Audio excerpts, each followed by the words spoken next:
Hey, we're here. It's us. And we have a friend. As many of my friends will recognize him, he's the famous Jay Keaveny. Ta-da. And I didn't have Frid in my ear going, Keaveny, no. Okay. That's an inside joke.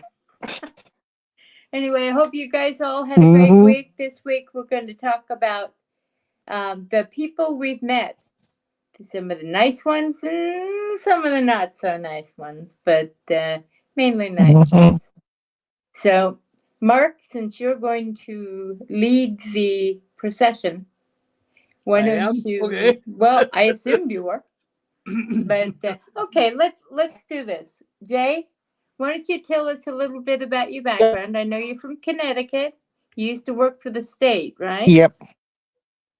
And you're retired now. Yeah. Yep. And Retired in 2011. It feels like I'm out on parole. it always does. And And yeah, I started doing the fan stuff back when I was much, much younger. And it's fun. I enjoyed meeting celebrities, and I usually come away with the experience with at least one or two fairly interesting stories. yeah, and it's something not a lot of people get to do. Uh-oh. Just to tell everybody, we've been having a little trouble this morning. We're getting Jay in from Connecticut, as he mentioned. And, so storms in between and all something seems to be interfering. So I'm sure that Jay will come back as soon as he can.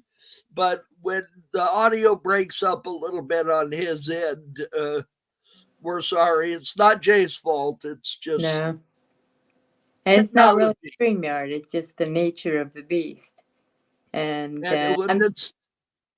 it's the main reason that Melody and I have started pre-recording a lot of the shows, because we found that when we get online at 9:00 at night on a Saturday night when everybody's out partying, there doesn't seem to be as much internet traffic, so therefore it doesn't cause us as much trouble.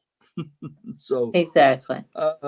I was hoping by the time I got done saying that Jay would be back, but he doesn't. And he doesn't seem to be. I will communicate with him and see. See if something maybe his phone quit. Yep. Which would mean that we are now going to be me and Melody talking about celebrities. But hey, look, I've met a lot of celebrities. I'll give you the background on that. My wife, Beverly, and I, for about 20, 25 years, did toy shows, science fiction conventions, and so forth, selling collectibles. And what they usually do or they used to do, not quite so much anymore, but what they used to do is they would rent a big hall, like the Pasadena Convention Center was the main one out here. And they would take half the hall and they would put tables with celebrities sitting at the table signing autographs. And back at that time, all you had to do was buy the photograph and they would autograph it for you. Technical difficulties. There he is. Good. Jay's back. All right. Yeah, the phone overheated again. Well, if it keeps doing that, then if it does it again, call it by how you know your phone. If you think it's going to damage it, then let's just set this up later some other time. Sure. And if I might comment, do you have a case on your phone? No, I don't. Okay. I was going to say, if you have a case, take the case off, because a lot of times that will help it keep from overheating. But if you don't have a case, well, then I don't have a case. Or some of the older phones just do that, and This is a new one. yeah, well, the Who knows? yeah. Well, let's do it for as long as we can, and then Why don't we let Jay tell some of his Yeah. stories? Since right now his phone is working. what are your favorite Okay. stories? Go for it. Well, absolute favorite is no question Nancy Sinatra. I was a fan from the get-go. And when I was about 12 years old, I joined the fan club. And one of the perks of the fan club was that you got a personally autographed picture of Nancy. And I was in my glory. I showed this to everyone. I made the mistake of showing it to my mother's best friend, who's kind of looked at it and said, "What do you like her for? She looks so cheap." And I was like devastated. At that age, I was still attempting to be respectful towards my elders, but I did take a certain amount of comfort in knowing that her idea of good music was Honey by Bobby Goldsboro, which even at the age of 12 made me want to hurl. Well, look at it this way. I must tell you that there's a funny story related to that. I'll do it real quickly. Our stepmother had an autographed picture of Frank Sinatra because she belonged to his fan club. So if that person thought any Sinatra was cheap, what do you got to say? Anyway, Go ahead. I'm sorry. And years later, Nancy reactivated her career after she, put her daughters through high school and everything. And she was appearing like around the corner from where I worked. And of course I was going to go. I got there early, so I got to hear her sound check from outside, made sure I was in the front row. And during the show, I got the impression that she was saying to me. It was correct. And when they announced that she would be meeting fans after the concert, I was like, oh my God. And, I patiently waited my turn. And when I got up to her, she jumped out of her chair and said, "Oh, I'm so glad that you came back." And I was like stunned. I mean, you mean you noticed me? And she kind of did a Mae West take and said, "You were real hard to miss." And then she kissed me of her own free will, I would like to point out. I didn't have to put a gun to her head or anything. And needless to say, I did not sleep that night. That's so nice. And I went to other shows that she did in New York. And believe it or not, she allowed me to sing with her. Wow. I sound real good if you've exceeded the 2-drink minimum by, 10 or 20. Well, that's wonderful. And you continued to see her at different events? Yeah. She's been really nice to me over the years. Very kind, good-hearted person. Isn't that terrific? It's just terrific. I know there have been a number of times that I've heard of when people develop a friendship with various people via that method. And certainly the Dark Shadows conventions have brought that about. So Nancy was number one. And let's see, then I had an interesting experience with Debbie Harry from Blondie. Yeah. Now, I went to see her in a couple of off-Broadway plays. which I do have to tell you, they were some of the most pretentious, god-awful crap I've ever sat through in my life. But my Most of standards for acceptable entertainment under $20 is fairly liberal. right. So after one of them, she hung around and talked to people after the show, which she would never do after a concert. And I patiently waited my turn. And when I got up to her, she looked up at me and smiled and said, "It's so nice to see you again." And I'm thinking, again? Well, there's no reason that she shouldn't have remembered me, because I've been to enough concerts and I've been up in front. But we also have to factor in massive amounts of drugs. Yeah. Hers, of course, not mine. I'm just like this. No. Yeah. So that was interesting. That's cool. I had a And similar oh, experience with someone. I had, I'll make this quick again. I was on a panel about the TV show Wise Guy with the late Ray Sharkey.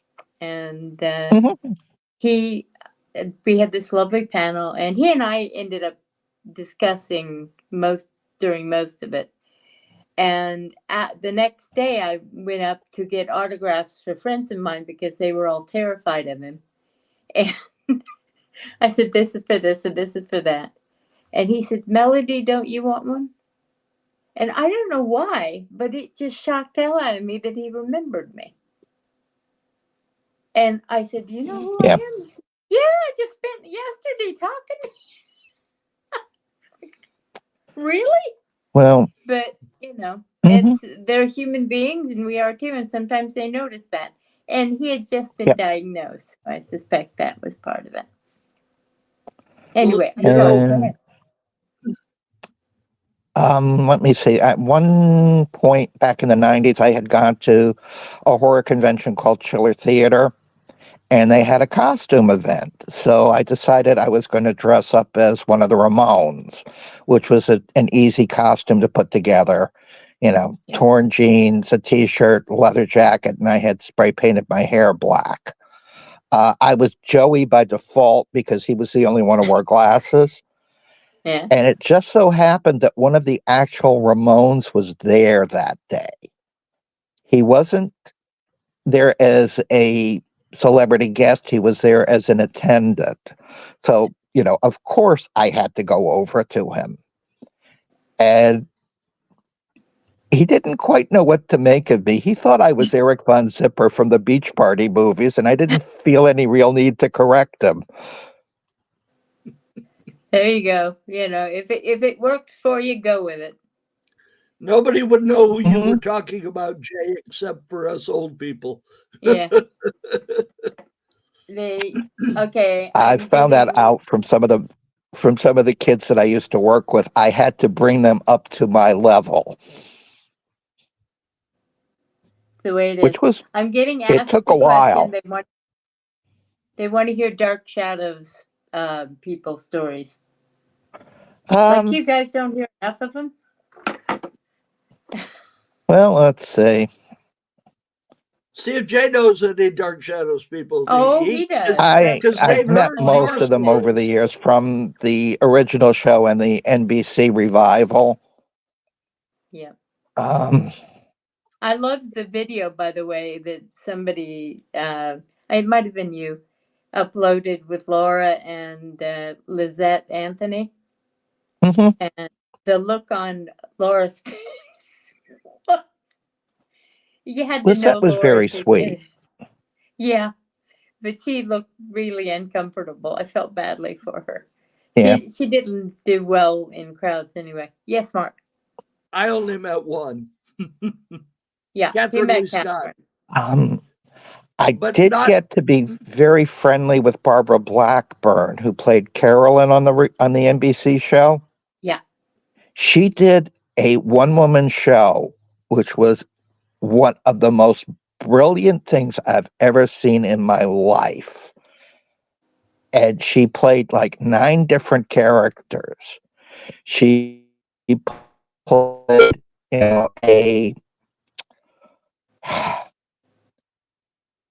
a God. She played a goth teenager whose ambition was to look as dead as she possibly could. She played a recovering Playboy centerfold who kept lapsing into poses when she didn't mean to. She played a member of the bimbo liberation movement. And she played a I love it. dominatrix. And it was just so clever, so funny. I still quote dialogue from it. She opened with, I don't like a man who is too smart. I like a man who is just smart enough to know how stupid he is. She is a She very good she was actress. such a nice person. I'm sorry she hasn't had more success. Yeah, that's the way of things. There's so many good actors that are foundering, but she's well respected. I know in little theater and light theater circles, so that has its own respect. So. And supposedly she had taken an acting class with Nancy Barrett. They were both students. Yeah, there's so many crossovers with the Dark Shadows people. Yeah. Yeah, just yes. I forgot. I knew one other Dark Shadows. The guy that played Riker's dad. Who was that again? Mitch Ryan. Yeah. Yeah. He was at one of those Star Trek. He was at one of the Star Trek conventions that I went to, and that was where I met Catherine Lee Scott because she was in a Star Trek episode. They were both at a Star Trek convention. And she had the companion on her desk, and he got to say, "Oh, it's my sister's book," because she couldn't tell it from looking at the title. But anyway, Catherine gets that. I tell her joke. It does have your name on the back, doesn't it? Yeah. I could go on and on about that, but my grief is not with Catherine about that. So. Well, when you're a ghostwriter, you have to accept that kind of thing. Well, I wasn't a ghostwriter. I wrote the bloody thing, but it's not going to sell because my name's on the front. It's sold because it had Catherine's name on the front as Jonathan. So that's the reason that's your biggest seller, right? No. Some of the romance novels? Yeah. Oh, yeah. I've got a couple. My second Seamus Bede steampunk detective novel is actually better sold. So, but neither one of them are burning up Stephen King's. Well, you know what I think was your best work? Oh yeah, that my first like 50 years ago. I think we should make a movie out of that. I should make a movie out of everything I do, but thank God I don't. Anyway, what about, do you have any Jonathan stories that you can tell? Any what? Any Jonathan? Ooh, that I can tell. Well, yeah, that you. Not really. Yeah, it just depends upon the day with Jonathan. Met him, but it wasn't all that memorable an encounter. Yeah, I met him on the autograph line, so I was just one of the face of the crowd. Yeah. Well, I did find out that Humbert Allen. Oh. Well, that might be it for Jay. Yeah. Well, we'll see. Jay, if you can hear us, try to come back. Come back in. Yeah. It was going great, but yeah, we're going to have to get you a better phone or a fan to blow. Yeah, we really do. Let me. Sorry, we don't make enough money here to buy people phones. God knows. We can figure something out though.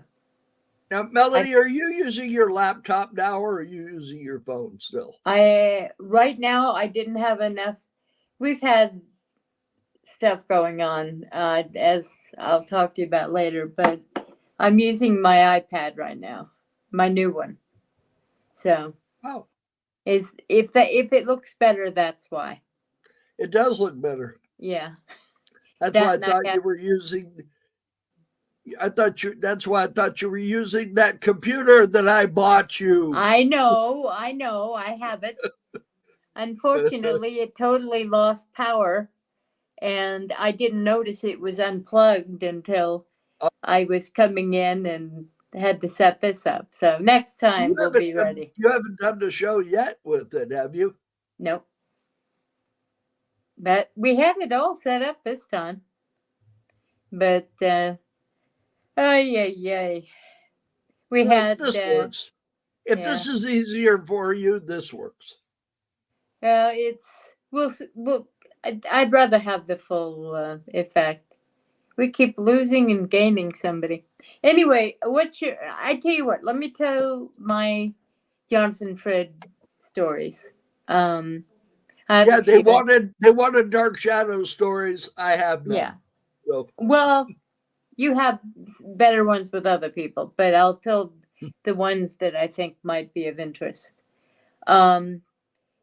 Jonathan Fred, I didn't attend any Dark Shadows related conventions until, is it ShadowCon 4 or 5? And that was like 82, 83 maybe.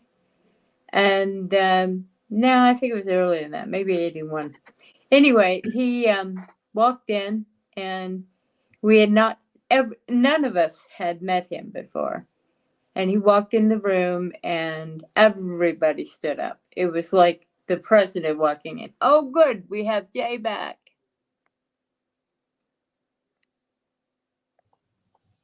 Yay! You So are back amongst bag us. of ice. Get you a bag of ice and sit it next to your phone. There you go. mhm. Sit the phone on that actually might work. All right, let me, I was in the midst of talking about my first Jonathan Frid encounter. So anyway, we went, he came in, and we all stood up and applauded him, and because I was the totem gopher for a couple of people who were prominent in fandom, who were friends of mine. And I had to carry something around, and I leaned over. I was helping with the autograph line, so I leaned over and got an autograph from him. And he looked at the picture. He said, "Oh, I hate this."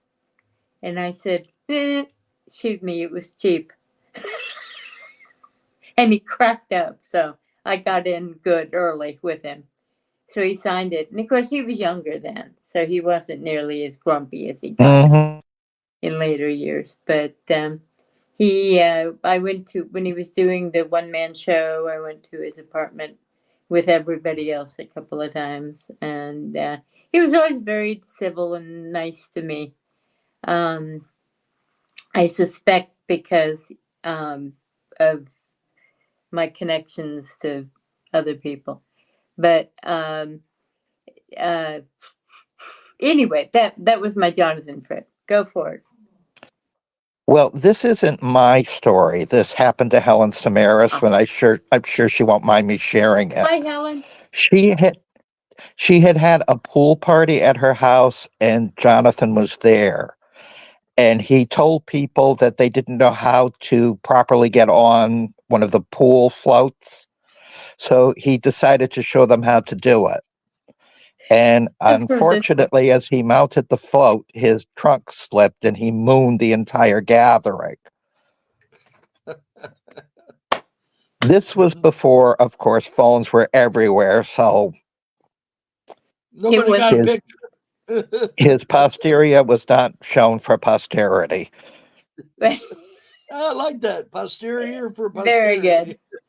Well, there was the story. I'm sure you've heard this one. Nancy Kersey tells it. I was there when this happened, but he was out at poolside at the Dallas Dark Shadows convention, and it was 100 degrees, and it was midnight.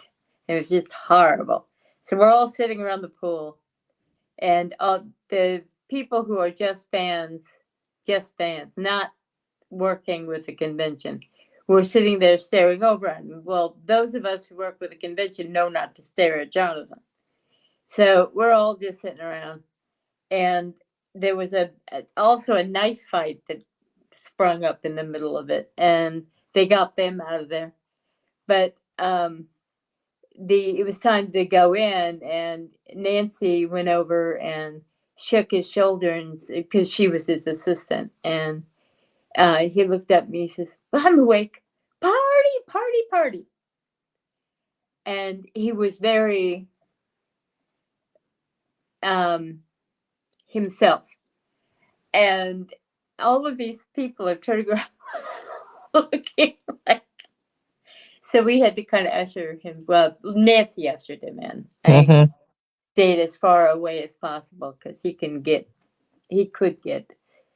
kind of grumpy in those situations. But anyway, he in many cases he was a very nice man, and he was always a good man in my estimation. He never stole things. He didn't, there were plenty of, a couple of the people who attended conventions who would steal off the tables. And yeah, Jay knows who I'm talking about.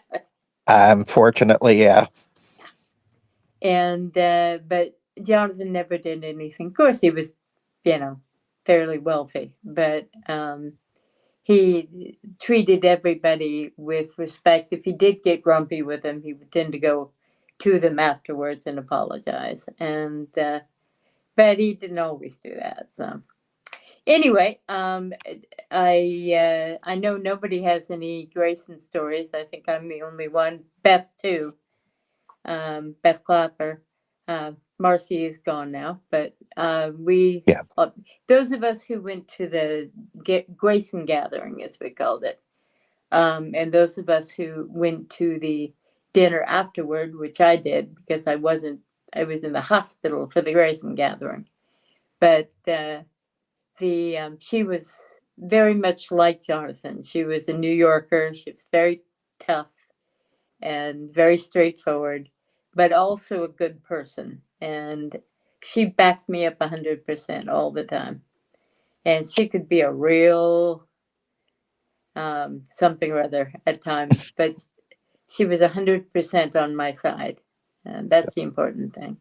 Anyway, next story. How about, you said you've met Nancy Barrett? Yeah. Yeah. And any good occasions with her? Well, I have one pretty funny thing because I had talked to her about One Life to Live, which she had been on as two different characters, because I figured she probably was sick and tired of answering Dark Shadows questions. Yes. And I asked her what it was like working with Tommy Lee Jones. And she went, "Tommy Lee Jones? Huh. We all thought he was just such a schmuck." Well, he's a schmuck with an Oscar, but... Yeah. The thing about Tommy Lee, I actually know people who know him. He's, I don't know if this is widely known, he's autistic. And I did not know that. He's a brilliant man. In fact, they had 12,000 entrants for one position at a school when he was going to this, or applying to this theatrical type of high school. And he actually beat out all the other people to get in. He was that intelligent, and he has absolutely no social skills. He is the rudest person in the world when you meet him. That's autism. What's that? So yeah, that's autism, exactly. And he also has a very bad drinking problem. So the two combined do not make for a very, but he's a nice man when you talk to him one-to-one, and when you're not a reporter. Yeah. Well, one of the things that autistic people don't like is answering questions. Yeah. So interviewing somebody that's autistic, you're asking for trouble. Yeah. That's why they don't let him do it. I have a family member that's autistic, so I have some knowledge of the subject. And he's very straightforward. He'll tell you exactly what he's thinking at the moment. And that's not necessarily, what you want to hear, but it's they're good people. That's just the nature of their neurological makeup, And I have no doubt they thought Tommy Lee was a schmuck because he had just come out of, he was educated at Harvard, so. And in fact, who has really great stories about him is John Lithgow. They always talk about Tommy Lee being Al Gore's roommate. Well, what they don't say is that the other roommate in the 3-room situation was John Lithgow. He has That must have been interesting. Oh, yeah, absolutely. He has said that Tommy Lee is the least homophobic person he's ever met in his life. He actually punched out somebody who tried to beat up a gay guy one time. So Tommy's heart is in the right place. It's just his mouth is. Mm-hmm. He's not. And I suspect that's the case with. We just lost Jay again. And I just talked my way through the whole thing. I'm sorry. Well, while we're waiting for Jay to come back, I'll tell a little story. Yeah, you tell your story. Melody mentioned that Jonathan Fred didn't care for this picture that somebody brought for him to sign. Was that your picture? Yeah. Well, Beverly and I happened to have the table next to Gil Gerard and Aaron Gray from Buck Rogers. Well, Aaron Gray, what a lot of people don't know, when Aaron Gray was a teenager, she was a nudist. And she went with her family to nudist events. And apparently a few photographs were taken of Aaron when she was like 12 or 13 years old at these nudist events. Well, somebody somehow got a hold of one of these photographs and actually had the gall to bring it to her to have it autographed. Well, she had him thrown out of the the hall. She should have had him arrested for carrying around a picture of a 12-year-old. That's kiddie porn. No kidding. Oh my God. Like, how can somebody have that idea that would be okay? Exactly. Oh, and, so that's my Aaron Gray story. She was beside herself. Apparently, I talked to her afterwards, and she said that had happened to her before. Oh my God! She says, yeah, that picture haunts me. She says, I don't know how many people I've had, bring that to her attention. Did you know there's a naked picture of you on the internet? Like they wouldn't know. Yeah, I know. She said she had spent a lot of money trying to get it removed, but you can't get something removed from the internet. No, God, no. Because somebody in Romania has a copy of it. How are you? You'd have to have the world police go after them. Exactly. Is Jay back? Yeah. Jay's back. I'm so sorry. Here you were telling your story, and I opened my mouth. Oh, no biggie. No, go right ahead, though. Okay. Well, before Nancy Barrett ever came to a convention, Helen and I and a couple of other friends had gone to see her in this off-Broadway play. $10 ticket, how bad could it be? And it was so funny. Dysfunctional Southern sisters. And I thought it was hilarious. And this guy sitting a couple of seats away from me kept looking over at me and smiling every time I laughed. I was like, well, it's New York Theater. Is he trying to pick me up? Well, it turns out he was the author. and we struck up a friendship. He flew me out to talk to us after the performance, and she had noticed us during the show. She noticed me, let's face it. And the stories poured out of her.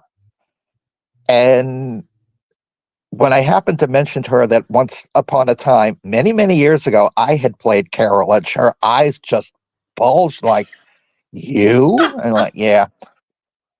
And from that point on, she was not an actress holding court. She was just enjoying the interaction. The moment, yeah. That's when you get the best stories, the best interactions, is when they go past the talking down and turn into the talking with. It doesn't happen often with actors, but it can. Yeah. Did you ever meet Joan Bennett? Briefly. Yeah. It was the first convention she was at, and she wasn't as sharp as she was at some of the later ones. Yeah. When she hadn't was quite got the. Yeah. When she was on her game, she was funny as hell. Do you remember the time when Catherine was going on about how everybody looked forward to going to work and we all loved each other and we couldn't wait to see each other the next day? And Joan grabbed the mic and said, "And what show were you on, dear?"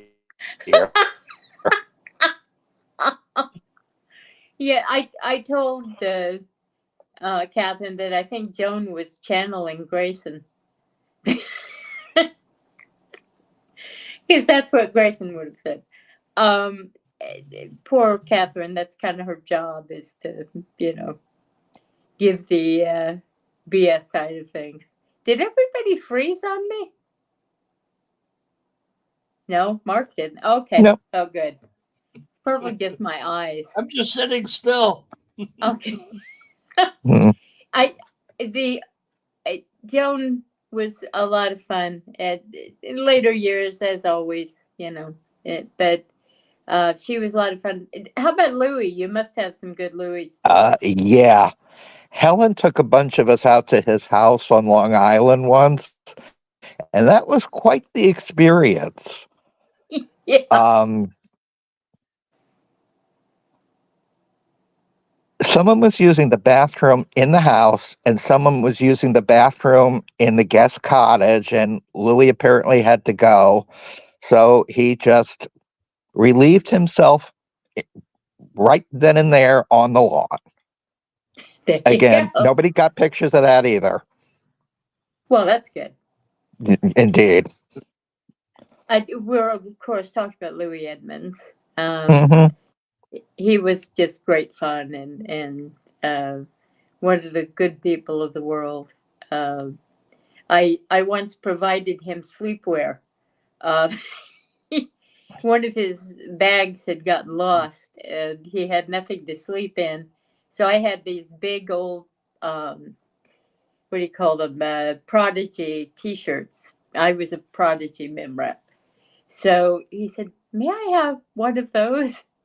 And I said, "Yeah, you can have 2 or 3. So I saw him later that night. He was walking to the ice machine wearing the Prodigy t-shirt. So he was a lovely man. And I remember the first convention he ever attended. Nobody really knew much about him, and they didn't know how funny he could be. And someone asked him how he felt when, during the show, Anjali turned his character into a cat. And he just said, "Well, I rather liked it because I'd never quite thought of myself as a pussy before." I know. I remember. He would say things that were so off the wall. And the newer people were expecting Roger, Mr. Hello. Dour, sincere businessman. Exactly. And Louis was so not that. He was such a fun person. And let's see who. I just thought of them a moment ago. Laura. Do you have any good Laura stories? Laura Parker. Diana Lara? Yeah. Yeah. Um, there was this time that the Dark Shadows ladies appeared at Chiller Theater. It Oh, was yeah. Catherine, Lara, Marie Wallace, and Diana Millay. Diana really didn't quite understand what the event was all about. They were not interested in her cookbook. They weren't interested in her primitive artwork. And she kind of get bent out of shape when somebody who she was. Which, until Dark Shadows person, you're not really going to know. So they were doing a Q&A, and somebody asked Diana why she didn't act anymore. And she, well, when you're doing a play, you have to be there, and you have to give a performance, and you have to be there every night to deliver it. And Lara just looked at her and said, you mean it was like having a job?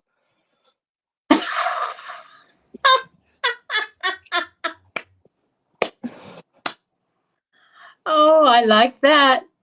I was roaring in my seat over that one. And Lara's was always nice to me. Yeah. Laura is the very fact that Catherine and Laura were friends kind of just amazes me, because Catherine has always been everything's good, and Laura's always been bite me. Yeah.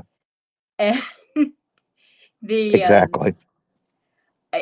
They both are good people in their own way, and I've always, Laura and Grayson didn't get along very well, and whereas Catherine and Catherine and Grayson did, and I can see why, but I like them both for various different reasons. And I must say, the one Diana story I have was before she sort of got tired of everything and had gone through Egypt with everybody. She someone had done this painting of Grayson. I think it was Barbara Pfister-Lutz. And she walked past it and she says, Grayson was so homely, she was beautiful. And the person sitting with me cracked up and said, Diana, you know who this lady is? No. She ran her fan club. And I said, I don't care. I wasn't her fan because of what she looked like. Diana. And Diana said, well, I didn't mean it. And I said, no, that's okay. You're both in the same category. So she kind of whooshed away. But I wouldn't have been that upset except I remember my first meeting with Lara Parker. I asked her about one of her films, because she had worked with Brian De Palma before he was anybody. And I said, would you have thought he'd be that successful? And she said, no, absolutely not. Because he allegedly kept asking her to do stuff she didn't want to do. And me being me, I said, well, what do he want you to do? Drop your drawers? And she kind of looked. And then she went, yeah. And she laughed, but it wasn't the Angelique laugh. It was a real laugh. Yeah. And that sort of established the relationship that we had from there on out. Was it that awful movie with De Niro? I believe so. Yeah. I wondered if that I saw it listed on the top 50 worst movies. When you're like in the middle of the evening and there's nothing else on, you switch on one of those things. And I thought I saw her in it. And oh my God, that's horrible. But yeah, I'm sorry to hear she had to deal with that. It's nothing any actor should have to do with. But then again, that's how Grayson forgot all about making Satan in high heels. Mm-hmm. So, Well, if he asked her to Oh, drop her drawers yeah. not on screen, that's terrible. But if it was part of the movie, you know, but it wasn't. no, that He was known for that. he should have been tossed. Yeah. Well, see, unfortunately, that's just part of Hollywood. They act like, oh, that's the days gone by. Bullshit.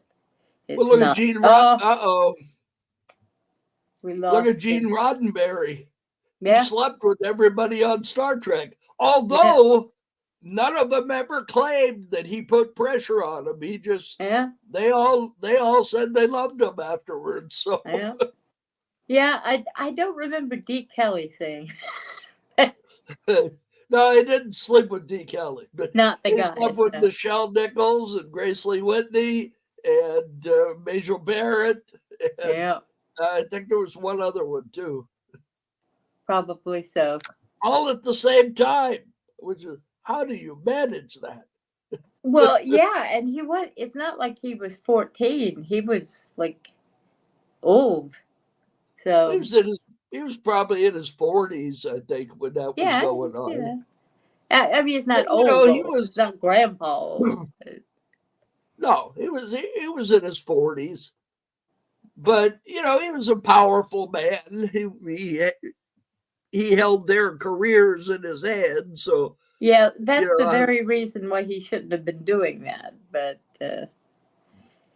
different days back then. well, one of them married him.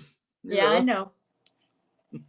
Not that stopped his activities, but I don't know. I never heard whether he was sleeping around after he got married or not. But like I said, they all talk about him like they loved him. So well, they pretty much had to. No, okay, now here's somebody else I knew. Do you recognize him? I do not. He is Irwin 88 Keys. You know, 88 keys for the piano. Yeah, His no, last yeah. name was Keys. Ah.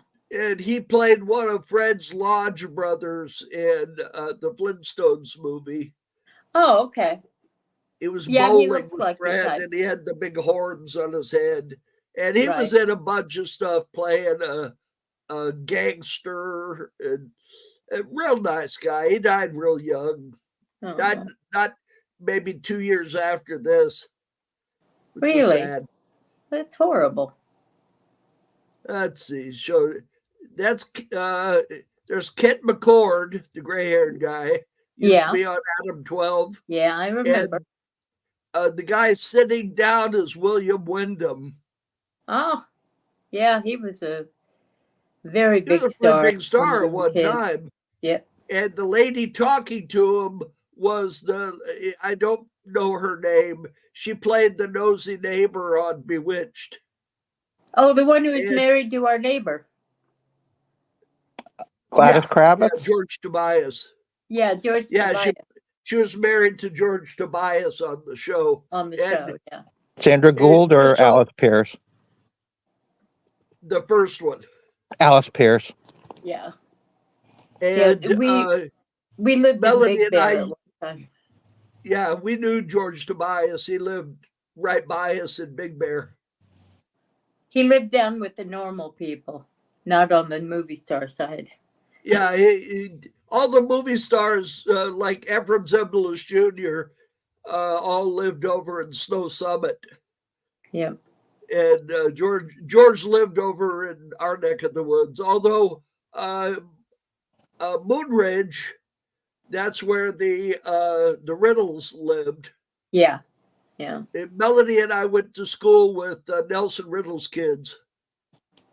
And his daughter Cecily was my best friend.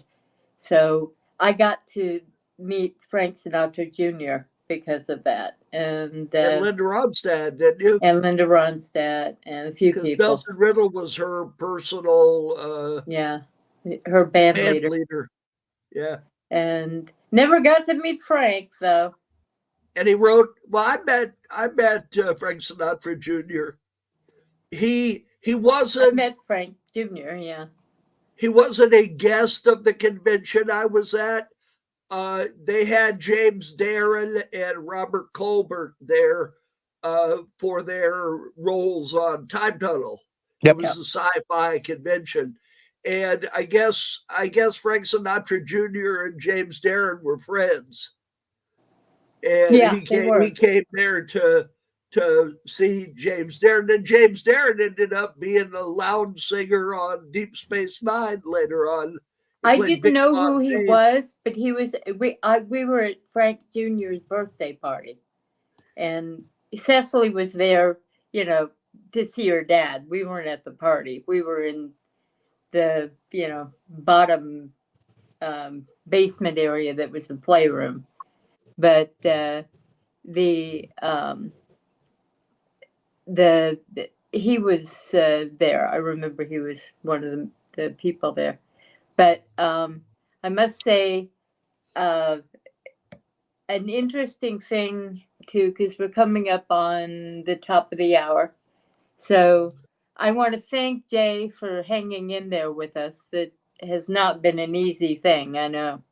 Thank you, Jay. A lot of people want to quit. Yeah, we've had people quit. Oh, please. This has been a blast. Aside from the technical difficulties.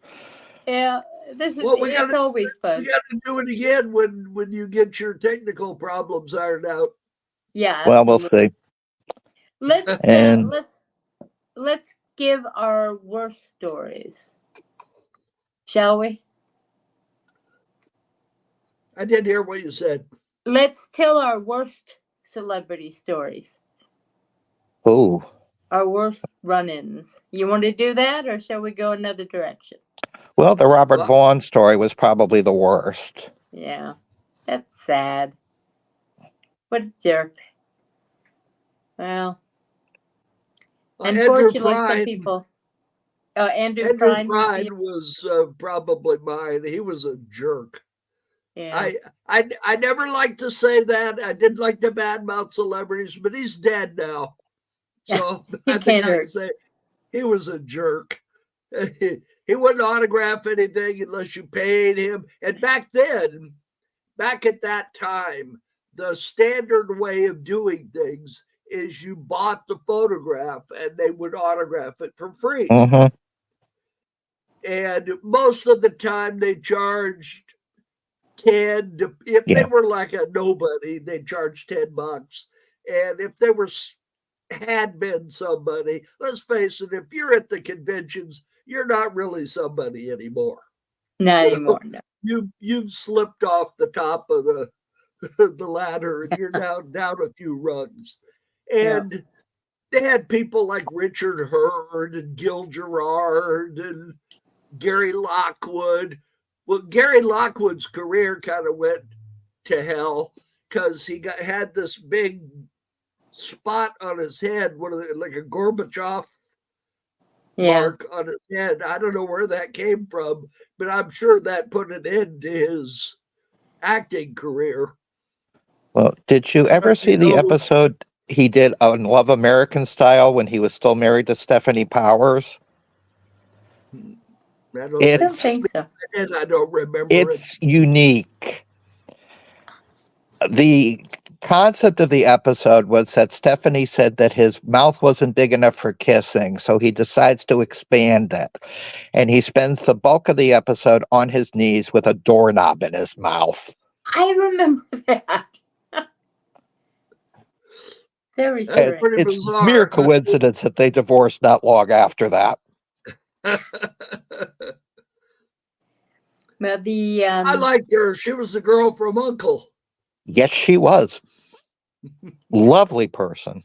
Looks damn good for her age, too. You think Nancy would be your favorite person you met? Definitely. Yeah. How about you, Mark? Linda Blair. Linda Blair. She was sweet. I'll tell you another person who was really nice was Yvonne Craig. Oh yeah. She charged $30 for her autograph, and then she apologized and said, I'm raising money for this. It was for almost a lot of the female celebrities raise money for pet adoption agencies and things. And that's what she was raising money for. And she says, I promised them I wouldn't do any autographs without charging. So she was apologizing. She was a real nice lady. Yeah, she did a convention in New York where she had a gathering of fans where we just sat and talked with her. And since I knew more about her than anybody else, I got to talk a lot. She, the infamous Mars Needs Women.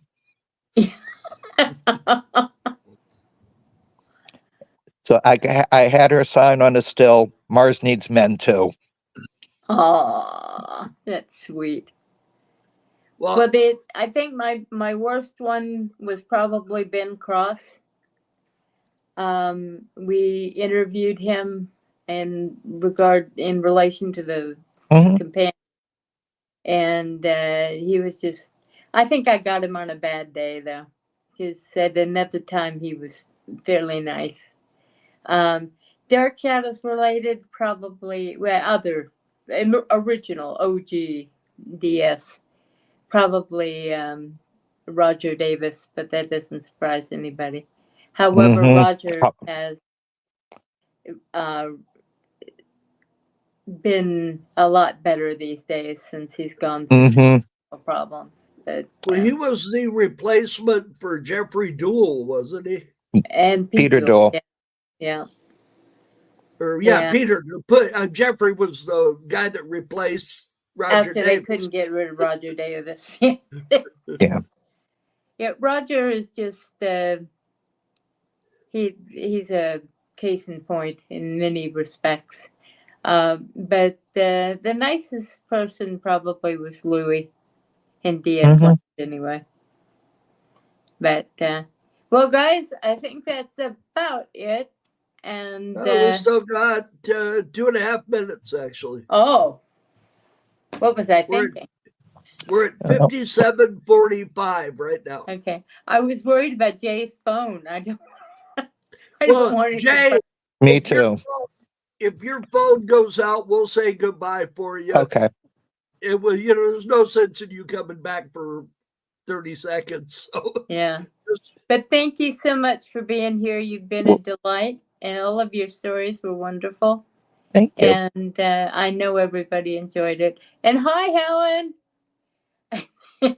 Helen's an old friend of all of ours.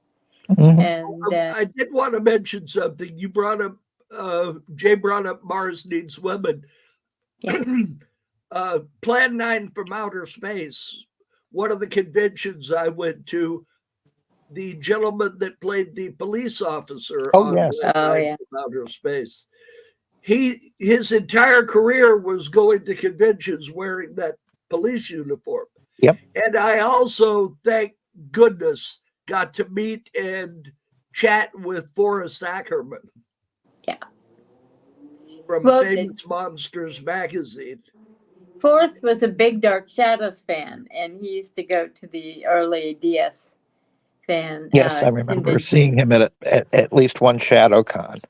Yep. And also... and I'm getting the notice the phone is overheating. Oh, God. So I shall say my goodbye now. Thank you, my friend. Thank you so much for having me. I've truly enjoyed this. You've been great. We'll talk to you soon. Yep. Bye-bye.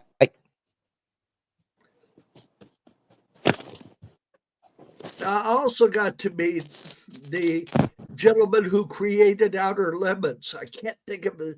Joseph Stefano. Oh, yeah. Yeah. It was one of them situations. This friend of mine named Phil, that was Phil McCary. He rode motorcycles with Joseph Stefano's son. So I went to the convention, and the guy that was serving as the aide for Joseph Stefano, it turned out it was his kid. Yep. So I mentioned my friend, and he said, oh, yeah. So he introduced me to his dad, and I got to hold one of the Zanti Misfit ants from the Yeah. Outer Limits episode. You remember Yep. that? It was like a Yep. stop I action thing, remember. and I got to hold one of those ants in my hands. I mean, that's pretty nifty. Oh yeah, totally. That's impressive. Yeah, I was gonna say next week or possibly the week after, we're gonna be having Barry Barsamian. I'm gonna talk to him on Tuesday, and Barry is the cousin of Mike Connors, and he's met a lot of people through the years. Mannix? Yeah. Oh. And he's met lots of people through the years, so he's gonna have some cool stories. And so we'll have lots of fun. And Catherine will be coming up in the weeks ahead, and a couple other people too that I won't talk about yet. But we have to ask them about the Emmy presentation. Yes, yes. Do you know what I'm talking about? Yes, I know exactly what you're talking about. Not right here. I'll tell you after. No, this we can talk about. Okay. When they showed Mike Connors, underneath his picture it said Chuck Connors. Oh, that. Oh, no, I was thinking of another.